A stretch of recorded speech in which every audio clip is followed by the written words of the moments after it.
الحمد للہ رب العالمین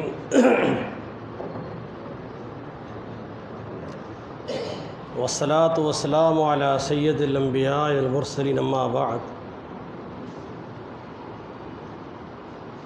اعوذ باللہ السمیع العلیم من الشیطان الرجیم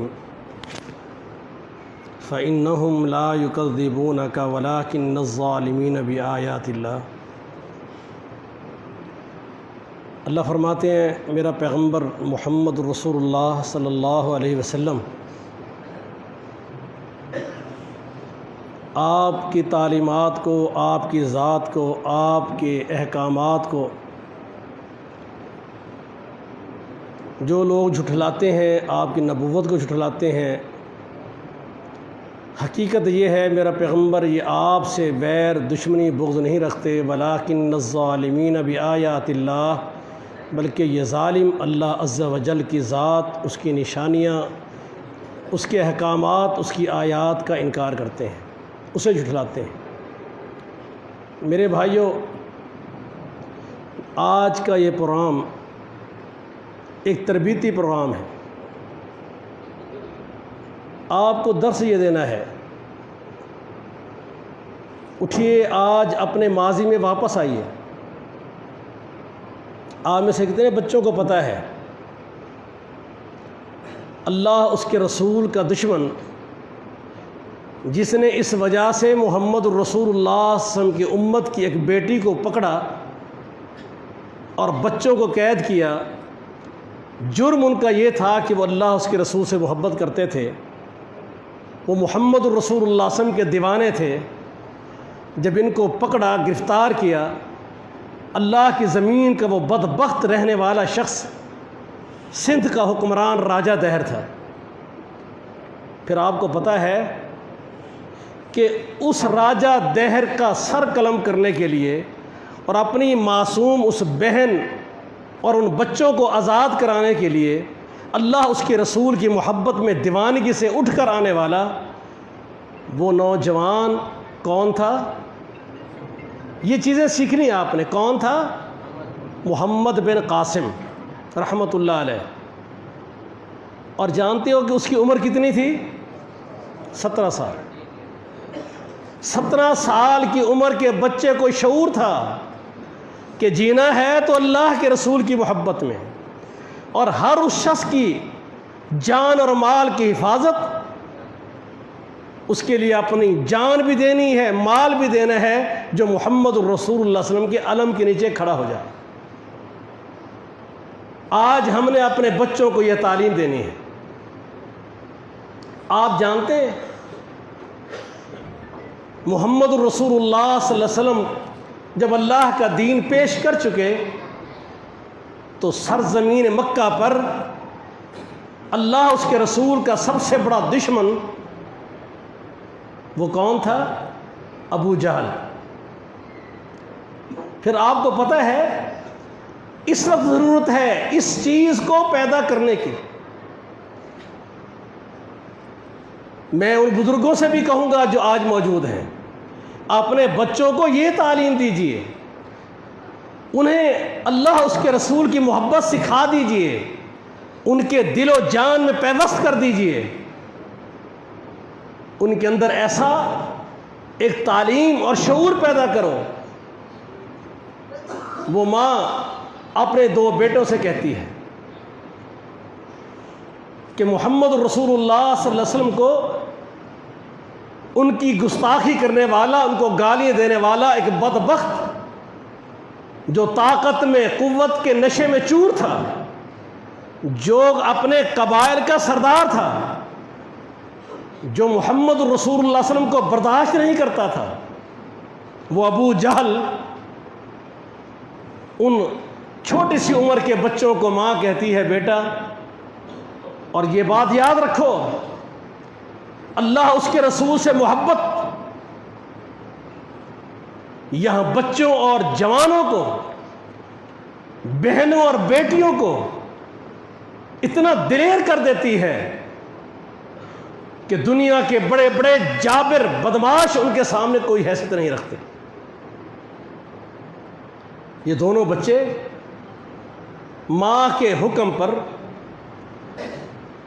بے چین ہو کر گھر سے نکلے کہ کون وہ بدبخت ہے جو محمد رسول اللہ صلی اللہ علیہ وسلم کو گالی دیتا ہے، اور جن کی تربیت یہ تھی کہ ماں باپ قربان کرنے پڑے۔ کیسی بات تھی! ایک ایک پیدا ہونے والے بچے کو کیا تعلیم دی جاتی تھی؟ اللہ کے رسول کا ذکر آتا تو ماں باپ کیا سکھاتے تھے ان بچوں کو؟ فداک ابی و امی، میرے پیغمبر آپ پر میرے ماں باپ قربان ہو۔ جب ان پیدا ہونے والے بچوں کو یہ درس دیا جائے گا کہ ایک ہستی اس کائنات میں، مخلوق میں ایسی ہے جس کی محبت میں، جس کی ذات پر ماں باپ بھی قربان کر دیے جائیں گے، آپ کو پتہ ہے کہ یہ اٹھتی ہوئی جوانی، یہ اٹھتے ہوئے بچے، ان کو ماں باپ کی گستاخی برداشت نہیں ہوتی۔ جب ان کو یہ سبق دیا جائے گا کہ جب تم نے ابھرنا ہے، اللہ کے رسول کا جب ذکر آئے تو تم نے کہنا فداء ابی و امی، اللہ کی مخلوق میں یہ وہ ہستی ہے جس پر میرے ماں باپ قربان ہوں، جو لمحے لمحے اپنے طرز تکلم میں اللہ اس کے رسول صلی اللہ علیہ وسلم محبت میں اتنا دیوانہ ہوگا کہ وہ یہ سبق سیکھ رہا ہوگا، فداء ابی و امی، میرے ماں باپ قربان ہو اللہ کے نبی پر۔ پھر وہ کب کسی کو ہمت یا اس کی اس بات کو برداشت کر لے گا کہ وہ اللہ کے رسول کی ذات پہ بات کرے اور وہ برداشت کرے؟ یہ تعلیم دینی ہے، اس کو ذات رسول کی بھی تعلیم دینی ہے، محبت رسول کی بھی تعلیم دینی ہے، اور مشن رسول کی بھی تعلیم دینی ہے۔ اے ایس ایف کا کیا مقصد ہے؟ اہل حدیث اسٹوڈنٹ فیڈریشن کا قیام کس وجہ سے کیا ہے؟ ہمارے بزرگوں نے، ذمہ داران، جماعت کے قائدین نے۔ میرے بھائیوں، میں ایک حیران ہوتا ہوں، ایک آدمی نے اپنے گھر میں ہوش سنبھالا ہے، بچہ ہے، بڑا ہوا ہے، اس کو پتہ ہے اس کے والدین قرآن اٹھا رہے ہیں، کپڑے میں لپیٹ رہے ہیں، ناپاکی کی حالت میں قرآن کو نہیں چھوتے، اس کو اونچا رکھتے ہیں کہ پیٹھ نہ ہو جائے، قرآن کو چوم رہے ہیں۔ اپنی لا علمی میں جیسے بھی انہیں سمجھ آئی ہے، ان کو اللہ کی کتاب سے محبت سکھائی گئی ہے، لیکن اسی گھر میں محمد رسول اللہ صلی اللہ علیہ وسلم کی حدیث کی محبت نہیں سکھائی گئی۔ میرے سامنے اب وہ میری ہی عمر کا وہ نوجوان ہے، 57 58 کی عمر میں وہ بھی پہنچا ہوا ہے، اور میں آج سے کوئی 10 15 سال پہلے کی بات کر رہا ہوں۔ کسی محفل میں بیٹھا، اسے رسول اللہ صلی اللہ علیہ وسلم کی قدر و منزلت نہیں سکھائی گئی تھی، گریجویشن بھی ہے، BA بھی کر لیا، لیکن کسی ماحول سے ایسا متاثر ہوا، اللہ کے نبی کی حدیث کو نہیں مانتا، اللہ کے پیغمبر کی حدیث کو نہیں مانتا، حالانکہ اس قرآن کو تسلیم کرنے کے لیے بھی محمد کریم علیہ الصلوۃ والسلام نے سب سے پہلے جو اعلان فرمایا تھا، اللہ کے نبی نے یہ تعلیم دی تھی کہ میں محمد بن عبداللہ، محمد رسول اللہ صلی اللہ علیہ وسلم، میرا نام احمد ہے، اور میں اللہ کا نبی ہوں، اور اللہ نے مجھ پر یہ قرآن اور کتاب نازل کی ہے۔ جب آپ اس حدیث کو مانیں گے تو آپ کو سمجھ آئے گی یہ قرآن محمد پہ نازل ہوا ہے صلی اللہ علیہ وسلم۔ اب وہ کہتے نہیں، حدیثوں کو نہیں ماننا چاہیے، یہ بھی ایک حماقت اور جہالت ہے۔ حالانکہ یاد رکھیں، قرآن بھی اللہ نے نازل کیا ہے، اور حدیث جو قرآن کی شرح اور تشریح ہے وہ بھی اللہ نے ہی نازل کی ہے محمد صلی اللہ علیہ وسلم پر۔ قرآن کا منکر بھی کافر ہے، حدیث پیغمبر کا منکر بھی کافر ہے۔ جہاں اپنے گھر میں قرآن کی صداقت اور عظمت سکھانی ہے، وہاں ان کو محمد رسول اللہ صلی اللہ علیہ وسلم کی سیرت بھی سکھانی ہے، پیغمبر علیہ السلام کی حدیث کی عظمت بھی سکھانی ہے۔ اب وہ جہالت میں کیا کہتا ہے؟ کہتا ہے اچھا اگر تم کہتے ہو قرآن و حدیث ایک ہے، حدیث بھی بڑی عظمت والی اور بڑی گھر میں اس کی عظمت ہے، تو کہتا ہے پھر معاذ اللہ تم قرآن کو پھینک کر دکھاؤ، میں صحیح بخاری پھینک کر دکھاتا ہوں، دیکھتے ہیں لوگ کس کو چھوڑتے ہیں کس کو پکڑتے ہیں۔ اب میں اس کی جہالت پہ اسے سمجھانے لگا کہ چونکہ تمہیں اللہ کے رسول کے حدیث، نبی علیہ السلام کے کلام، پیغمبر کی بات کی تمہیں قدر و قیمت نہیں، وگرنہ اگر کسی ایسے گروہ میں تو کھڑا ہو اور یہ بات دوبارہ زبان سے نکالے جو الحمدللہ اللہ کے پیغمبر کی بات کو بھی اللہ کا دین جانتے ہیں تو صحیح بخاری کا ورق پھاڑ کے دکھایا وہ تیری جان نکال لیں گے۔ یہ گھروں میں تعلیم اور تربیت کی کمی ہے، ہم نے یہ باتیں سکھائی نہیں ان کو۔ ایمان چیز ہی ایسی ہے، جب دل میں اترتا ہے اللہ اس کے رسول کی محبت اجاگر ہو جاتی ہے۔ نبی علیہ الصلوۃ والسلام سے پوری زندگی جنگ کرنے والی ایک خاتون اسلام قبول کر لیا۔ جانتے ہو وہ کون تھی؟ جس کے بارے میں معروف ہے کہ سیدنا حمزہ رضی اللہ تعالی عنہ کو شہید کرانے کے لیے اس نے اپنے غلام کو اپنا زیور اتار کر دے دیا تھا، اور سیدنا حمزہ کے سینہ چاک کر کے کلیجہ چبایا۔ آج وہی عورت جب محمد رسول اللہ پر ایمان لے آتی ہے تو وہ کیا کہتی ہے؟ کہتی ہے اللہ کے رسول صلی اللہ علیہ وسلم، ایک وہ وقت تھا کہ اللہ کی زمین پر جو گھر میری نظروں میں سب سے زیادہ قابل نفرت تھا وہ آپ کا گھر تھا، اور جو ذات سب سے زیادہ قابل نفرت تھی وہ آپ کی ذات تھی، لیکن اے محمد رسول اللہ صلی اللہ علیہ وسلم جب اسلام قبول کیا اور ایمان دل میں اجاگر ہو گیا ہے، مجھے قسم ہے پیدا کرنے والے رب کی، اب اللہ کی زمین پر اگر کوئی گھر سب سے زیادہ عظمت والا ہے وہ بھی آپ کا ہے، اور جو چہرہ اقدس جس کو دیکھنے کے لیے تڑپتے ہیں اور عزت و عظمت سب سے زیادہ ہے وہ بھی اللہ کے رسول آپ کا ہے۔ آپ کے لیے دل میں بہت بڑی محبت ہمارے دلوں میں موجزن ہو گئی ہے۔ اللہ کے نبی نے کیا فرمایا؟ یہ تو اللہ کے رسول، میں اسی لیے کہتا ہوں کہ اپنے بچوں کو تعلیم دو۔ اللہ کے رسول نے کیا فرمایا؟ اس ہندہ سے رضی اللہ عنہ، اس خاتون سے فرمایا اے ہندہ، جس محبت رسول کا تو اظہار کر رہی ہے اب ہمارے دلوں میں بھی تیرے لیے ایسے ہی محبت ہے۔ اصحاب رسول کون ہیں؟ وہ محمد رسول اللہ صلی اللہ علیہ وسلم کے دلی دوست اور محبوب ہیں۔ اللہ کے رسول کی اہل بیت کون ہے؟ اور یہ بات ذہن میں رکھیں، یہ اللہ کی کتاب میں ہے، اللہ کے نبی کی حدیث میں ہے۔ اہل بیت میں ٹاپ نبی علیہ السلام کی بیوییں میرے اور آپ کی مائیں ہیں، حسنین کریمین رضی اللہ عنہم رضی اللہ عنہما، یہ محمد رسول اللہ صلی اللہ علیہ وسلم کے پھول ہیں۔ اللہ کے نبی ہلکی سی تکلیف ان کی گوارا نہیں کرتے۔ اگر مسجد میں آتے ہوئے ان کے پاؤں میں گرمی کی شدت ہوتی ہے فرش پر، اللہ کے رسول منبر چھوڑ دیتا ہے، دین کی دعوت میرا نبی چھوڑ کے ان کو اٹھا کر پہلے لاتے ہیں، ساتھ بٹھاتے ہیں، اس کے بعد خطبہ دیتے ہیں۔ فرمایا سیدہ شباب اہل الجنہ، یہ جنت کے نوجوانوں کے سردار ہیں۔ سیدہ فاطمہ رضی اللہ تعالیٰ عنہ کو جب اپنے بابا کی وفات کے قریب ان کے مرض کی شدت دیکھ کر اور اللہ کے نبی کا یہ بتانے پر کہ بس اللہ کا پیغمبر اب دنیا سے جا رہا ہے، اپنے اللہ کے حکم پر لبیک کہہ لیا ہے، دنیا کی آسائشات چھوڑ دی ہیں اور سب رشتہ داری توقعات جو بھی معاملات تھے وہ میں نے اپنے رب سے باقی کر لی ہیں، اب اللہ کے نبی دنیا سے جانے والے ہیں۔ یہ سیدۃ النساء اہل الجنہ، یہ پیغمبر کے دل کا ٹکڑا سیدہ فاطمہ رضی اللہ تعالی عنہ، ان کی آنکھوں میں آنسو آئے۔ اللہ کے نبی نے دوبارہ قریب کر فرمایا فاطمہ، اللہ کی جنت میں سب سے پہلے محمد کریم علیہ السلام کے خاندان کا اہل بیت کا جو پہلا فرد میرے پاس اللہ کی جنت میں میرے قریب پاس پہنچے گا فاطمہ وہ تو ہوگی۔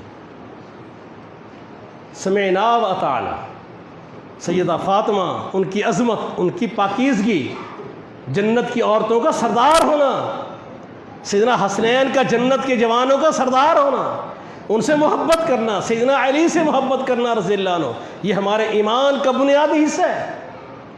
لیکن اس کا یہ معنی نہیں ہے کائنات کا وہ بدبخت ترین انسان ہے جو سیدنا حسن و حسین کی محبت کا، حضرت علی کی محبت کا نام لے کر میرے پیغمبر کی بیویوں پہ بکواس کرتا ہے۔ قرآن کہتا ہے یا نساء النبی لستن کاحد من النساء، پیغمبر کی بیویاں کو عام عورتوں کی طرح ہیں. تم تو اس ماں کی توہین برداشت نہیں کرو گے اگر حلالی بچہ ہو، غیور ماں کا دودھ پیا ہے، وہ ماں کی توہین برداشت نہیں کر پاتا.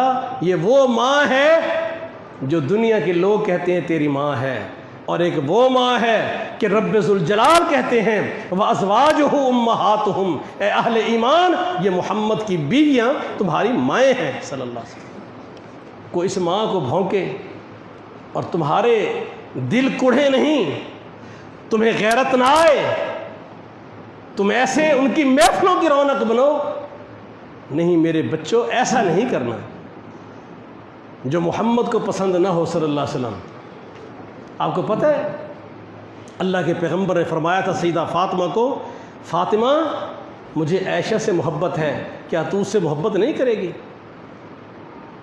اللہ کے رسول صلی اللہ علیہ وسلم سے محبت کرنا سیکھو. گھروں کے اندر بچوں کو اللہ کے پیغمبر کی محبت سکھائیے، ان کے ذہنوں میں یہ جملہ ڈالو، اللہ کے نبی کا جب بھی نام لیں صلی اللہ علیہ وسلم کہیں، فداہ ابی و امی کہیں. انہیں اس فداہ ابی و امی کا معنی سمجھاؤ کہ اللہ کی زمین پر جینے کا مقصد یہ ہے اللہ کے رسول کا منہج اور مشن اور اللہ کے رسول کی عظمت اور تعلیمات کو باقی رکھنا ہے، ورنہ کوئی زندگی کا فائدہ نہیں. اصحاب رسول کون تھے؟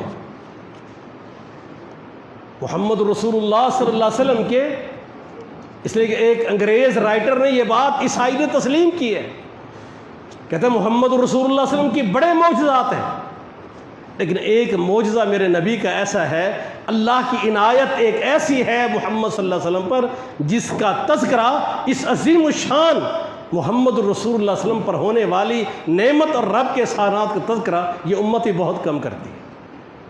وہ کیا تھے؟ کہا ایسی ٹیم، ایسے ساتھی، ایسے اصحاب کسی پیغمبر کو نصیب نہیں ہوئے جو محمد الرسول اللہ علیہ وسلم کو نصیب ہوئے. دنیا کفر پر یہ بات کس نے ثابت کی کہ اللہ کے سوا کسی آستانے پر سر جھکنے والا برداشت نہیں کریں گے، اور محمد رسول اللہ صلی اللہ علیہ وسلم کی عظمت پر کوئی بد زبانی برداشت نہیں کریں گے. اللہ کی کائنات میں جو دین ہے وہ اللہ کا پسندیدہ، وہ اسلام ہے، یہی دنیا انسانیت کی ہدایت کا مرکز ہے. یہ درس لے کر دنیا کفر کی گردنیں کاٹتے، لاشوں پہ چڑھتے، ملک چھینتے، علم لہراتے. یہ کون تھے جو محمد صلی اللہ علیہ وسلم کا دین لے کر بھاگ رہے تھے؟ مال کی پرواہ نہیں، جان کی پرواہ نہیں، گھر بار کی پرواہ نہیں. عقبہ بن نافع رضی اللہ تعالیٰ عنہ ایسے ہی فتوحات کرتے، اسلام پھیلاتے پھیلاتے، لشکر بھی ساتھ ہے، طاقت قوت جو رب نے دی ہے، دنیا انسانیت کو دین پہنچا رہے ہیں. فتوحات کرتے کرتے آگے سمندر آ گیا، گھوڑا سمندر میں ڈال دیا، اور رب ذوالجلال سے کہتے ہیں میرے پروردگار عالم، یہ لشکر کے امیر تھے، یہ پیغمبر کا صحابی ہے، اگر مجھے بتا دیا جائے، میرے علم میں آئے کہ سمندر کا سینہ چیر کر وہاں پر ایک دنیا انسانیت رہتی ہے، اللہ تیرے پیغمبر کا پیغام وہاں بھی لے کر پہنچوں گا. میں اکثر سوچتا ہوں ہمارا ایمان کیا ہے؟ 70 سال سے زیادہ ہو گئے، ہم آج تک کشمیر نہیں فتح کر سکے. ایٹمی طاقت بھی ہیں، لاکھوں میں فوج بھی ہے، افرادی قوت بے تحاشا، مال بے تحاشا، تیز رفتار گاڑیاں، ٹینک، طیارے، سب کچھ ہے. 70 سال سے کشمیر فتح نہیں ہو رہا. کسی کو شاید تکلیف ہو، سچی بات یہ ہے ہم اللہ کے وعدے سے ہٹ گئے. میرے رب نے فرمایا تھا وَأَنْتُمُ الْأَعْلَوْنَ إِن كُنْتُم مُؤْمِنِينَ، اگر مومن بن کر جیو گے تو دنیا پہ حکمرانی تمہاری ہی رہے گی، یہ سب علاقے چھن کر تمہارے قدموں میں آئیں گے. ہم تو 70-73 سال سے اپنے قریب والی جگہ ہی، ملک بھی اپنا ہی، ان سے واپس نہیں لے سکے. اور پتہ ہے جب رسول اللہ صلی اللہ علیہ وسلم جس ٹیم اپنے کو، اپنے ساتھیوں کو، صحابہ کو جو دین دے کر گئے اور دنیا عالم اس کو پھیلانا تھا، تو حالت کیا تھی؟ میرا پیغمبر 11 ہجری کو علیہ الصلاۃ والسلام 11 ہجری کے آغاز میں تیسرے مہینے میں ربیع الاول میں وفات پا رہے ہیں، اور ایک چھوٹا سا ملک صدیق اکبر رضی اللہ تعالیٰ عنہ کو تعلیم، تربیت، ہدایات، وصیتیں، محبت سب کچھ دے کر گئے۔ پیغمبر صلی اللہ علیہ وسلم نے اعلان فرمایا تھا نا، بلغوا عنی ولو آیہ، میرے صحابہ جس کسی کے پاس میری ایک قرآن کی ایک آیت کا سبق ہے، اللہ کے نبی ایک حدیث ہے، ایک سنت ہے، دنیا تک پہنچا دو اس کو۔ 8 سال میں، بلکہ 7 سال میں، 7 سے 8 سال میں جن کے پاس تیز رفتار گاڑیاں نہیں تھیں، بھاگنے دوڑنے والی بختر بند گاڑیاں، ٹینک نہیں تھے، گھوڑے اور اونٹوں پہ سفر کرتے ہوئے 7 سے 8 سال میں دنیا کی 2 سپر پاوریں ایران اور روم کو تہ بالا کر کے، سیدنا عمر کے دور میں ایران بھی فتح ہو چکا تھا اور پورے عرب میں رومی حکومتوں کا بھی خاتمہ ہو چکا تھا۔ کیا تھا یہ رسول اللہ صلی اللہ علیہ وسلم کے ساتھی تھے۔ اللہ کے نبی علیہ الصلاۃ والسلام بڑی پیاری بات کرتے ہیں، فرمایا اگر مجھ سے محبت کرتے ہو تو پھر فمن احبہم فبحبی احبہم، بڑی سادہ سی بات بیان کر دی۔ فرمایا مجھ سے وہی محبت کرے گا کہ میری محبت اگر اس کے دل میں ہے تو پھر میرے صحابہ سے بھی محبت کرے گا، اور جو میرے صحابہ سے بغض رکھے گا مانا یہ محمد سے نفرت کرتا ہے صلی اللہ علیہ وسلم۔ یہ میرے نبی کا تیار کیا وہ اساس اور جماعت ہے۔ اس لیے آئیے مشن رسول کو لے کر چلو، ذات رسول کو لے کر، عظمت رسول کو لے کر چلو، اور جن اصحاب رسول نے تمہیں قرآن اور اللہ کے پیغمبر کی تعلیم دی ہے، جو تمہاری نجات کا مرکز ہیں، ان کو لے کر تم تک پہنچانے والے اصحاب رسول سے محبت کرو۔ یہ اہل حدیث اسٹوڈنٹ فیڈریشن کی بیس ہے۔ اپنے گھروں میں بتاؤ، ان بچوں کو تعلیم دو، سکھاؤ، ایسے کنونشن اور تربیتی پروگرام رکھو، انہیں بتایا جائے کہ اللہ وہ ذات ہے جو 7 آسمانوں سے اوپر، عرش سے اوپر ہے، اپنی پوری مخلوق سے جدا، بلند و بالا، عرفہ و اعلیٰ، سب مخلوقات نیچے ہیں، اللہ سب سے اوپر ہے۔ اور وہ اللہ وہ ذات ہے جو عرش سے اوپر ہونے کے باوجود، استواء علی العرش، عرش پہ مستوی ہونے کے باوجود، کائنات کا کوئی ذرہ اس کی گرفت سے، اس کی قدرت سے، اس کی قوت سے، اس کی سماعت سے، اس کی بصارت سے باہر نہیں ہے۔ مشن رسول کیا ہے؟ ایک مسلمان کبھی گوارا نہیں کرے گا کہ کسی انسان کا سر رب کے علاوہ کسی اور کے آگے جھکے۔ میں یہ ایک چھوٹا سا آپ کو ان بچوں کو سبق دے رہا ہوں۔ لا الہ الا اللہ کا معنی کیا ہے؟ اللہ تیرے سوا کوئی عبادت کے لائق نہیں۔ اب عبادت کیا ہے؟ رکوع عبادت ہے، ہاتھ باندھے قیام عبادت ہے، نظریں جھکا کر رکوع کے بعد سے کھڑے ہوتے ہیں ایسے کھڑے ہونا عبادت ہے، سر جھکائے تشہد میں بیٹھنا عبادت ہے، اللہ کے لیے صدقہ خراج جیسے کرتے یہ نظر و نیاز یہ عبادت ہے۔ ایسی ایک عبادت اور ہے، اللہ کے نبی فرماتے ہیں الدعاء هو العبادہ، جامع ترمذی کی صحیح حدیث ہے کہ دعا عبادت ہے۔ یہ سبق سیکھنا ہے، دعا کیا ہے؟ بولو یار، دعا کیا ہے؟ اور اللہ کے سوا کسی کی عبادت نہیں کرنی۔ یہ مشن رسول ہے، یہ منہج رسول ہے، یہ لا الہ الا اللہ ہے، دعا عبادت ہے۔ قرآن مقدس میں ہے وقال ربکم ادعونی استجب لکم، تمہارا پروردگار تمہیں حکم دیتا ہے اسی سے دعائیں کرو، اور پھر اللہ نے خود اپنی دعا کو عبادت کہا کہ ان الذین یستکبرون عن عبادتی، جو تکبر کرتا ہے میری عبادت سے، یعنی مجھ سے دعائیں نہیں کرتا، اللہ اس کو ذلیل اور رسوا کر کے جہنم میں ڈالے۔ عبادت اللہ کی کرنی ہے، یہ دعا مانگنا کیا ہے؟ یہ عبادت ہے، اللہ کے سوا کسی اور کی نہیں ہو سکتا۔ پھر بتائیے یا اللہ مدد کا معنی کیا ہے؟ اے اللہ میری مدد، یہ دعا ہے۔ یا اللہ مدد دعا ہے، اور یہ کس سے کرنی ہے؟ یہ دعا اللہ کا حق ہے، یہ اللہ کی عبادت ہے۔ جب یا اللہ مدد اللہ کی عبادت ہے، پھر کوئی یا علی مدد کہے اس کا کیا معنی ہوگا؟ علی کی عبادت ہے۔ پھر کلمہ کیوں پڑھتے ہو لا الہ الا اللہ؟ ہمارے مسلمانوں کی ایک بڑی تعداد علمی طور پر لاشعور ہے۔ ان بچوں کو بتاؤ، سکھاؤ ان کو، یہ کنونشن کا بنیادی سبق ہے۔ اللہ کے رسول نے فرمایا تھا، پہلا درس دیا تھا انسانیت کو کہ لا الہ الا اللہ، اگر تم یہ کہہ لو، یہ عقیدہ بنا لو، اس لا الہ الا اللہ کی فاعلم انہ لا الہ الا اللہ، اور سیکھو سبق، درس لو، تعلیم لو کہ لا الہ الا اللہ ہے کیا۔ جب تمہیں اس کی تعلیم مل جائے گی تو پھر کیا کرنا ہے؟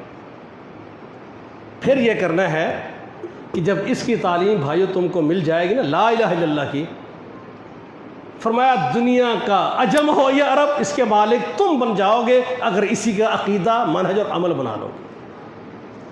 اللہ کے سوا یہ دعائیں بچوں کو بتاؤ، بیٹا اس اللہ سے مانگو جو اکیلا مشکل کشا ہے، اس کے سوا کسی کی مشکل کوئی اور حل نہیں کر سکتا۔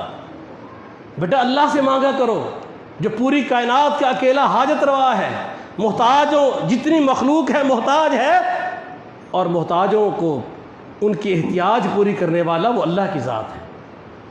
بیٹا یہ سجدہ عبادت ہے، اللہ کے سوا کسی اور کی نہیں، مانگنا عبادت ہے، اللہ کے سوا کسی اور سے نہیں، اور محمد رسول اللہ صلی اللہ علیہ وسلم ان کے طریقے کی مطابق عبادت اکیلے اللہ کی کرنی ہے، اور طریقہ عبادت محمد رسول اللہ صلی اللہ علیہ وسلم۔ اور اسی مشن کے لیے اللہ کے نبی کے صحابہ جہاد کرتے ہیں، اس مشن اور منہج کو کہ عبادت اکیلے اللہ کی، اور مقتدا و پیشوا، رہبر و رہنما اکیلے محمد رسول اللہ صلی اللہ علیہ وسلم۔ فرقہ وارث کے خاتمے کی یہ بنیادی دعوت ہے۔ آج سب سے بڑھ کر امت کو یکجہتی اور اتحاد اور یگانت کی ضرورت ہے، اور یہ اتحاد ایک ہی بات پر ہو سکتا ہے کہ اس کائنات کے اندر کوئی آستانہ نہیں جہاں جا کے جھکا جائے، جہاں اولاد مانگی جائے، جہاں مدد مانگی جائے، صحت مانگی جائے، اللہ کے سوا کوئی اور آستانہ نہیں۔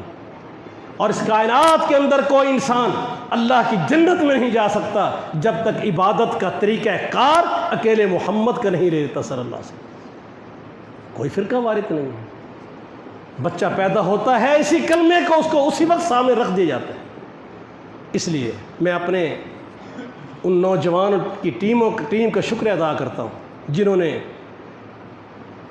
اس ماحول کو برپا کیا ہے، تعلیم کا ماحول رکھا ہے۔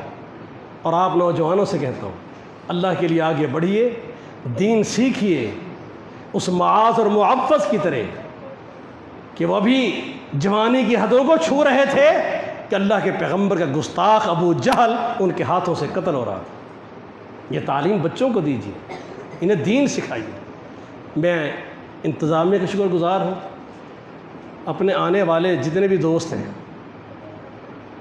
ہمارے بھائی مختار بھٹی صاحب ہیں، چودھری خالد جمیل صاحب ہیں، استاد جمیل صاحب ہیں، دوسرے جتنے رفقا ہیں، معذرت سے کسی کا نام رہ جائے، یہ سب ہماری کتاب و سنت کی تحریک کے پہلے دستے کے ہراول لوگ ہیں، اور آج انہی کی کاوشوں سے یہ ایک ماحول جمع ہوا ہے۔ اللہ ان سب کی کاوشیں قبول فرمائے، اور میں اپنے آنے والے مہمانوں کا بھی شکریہ ادا کرتا ہوں جو بہاڑی سے آئے ہیں، بستی ملوک سے آئے ہیں، دنیا پور سے آئے ہیں، ملتان سے آئے ہیں۔ اللہ تعالی ہم سب کا حامی و ناصر ہو، اور اللہ اپنی خاص رحمت سے ہم سب کی دنیا اور آخرت بنا دے۔ وما علینا الا البلاغ۔